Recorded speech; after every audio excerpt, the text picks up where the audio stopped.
Hello everyone, my name is Saipan Tisvaso.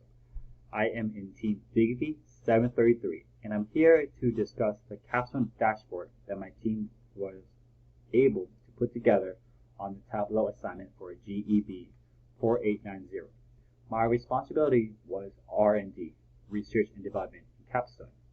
Our company, Walmart Plus, was to serve to produce the best possible sensor at a low cost by keeping R&D costs, production costs, and raw material costs to a minimum, enabling us to compete on the basis of price. Our company is mainly focused on minimizing costs in order to offer a low-cost product to customers and create an optimum level of return for our shareholders. On the screen, we measure the company by the graph right here, the line graph, and scatter plot. I'm here to discuss of each round of all my classmates. During the first two rounds, we did pretty good. We were above average of the assets turnover right here. We were Digby 1.08, and like Andrew was 1.23, and Ferris was 1.26. We were pretty much in third place.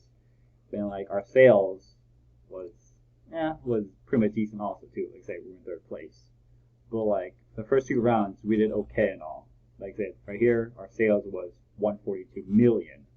But like after third round, it was horrible. I don't know what happened and all, but yeah, it was horrible. 120 million, 445, 801. But like our return of sales was horrible too right here. Return of sales, right there. Yeah, 0.02, and the average of the whole class is 0.05.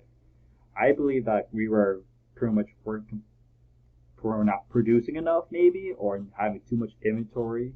Like pretty much on round 4, we were pretty much that's turnover. Like we were doing pretty good right there and all, but like our sales, no, our profit is 439 million. And like pretty much I believe that we kind of spent most of our money on kind of wasteful was the promotion budget and other things. And like afterwards, like pretty much we couldn't keep up. So here, after 5 and 6, we really couldn't keep it up at all. So yeah,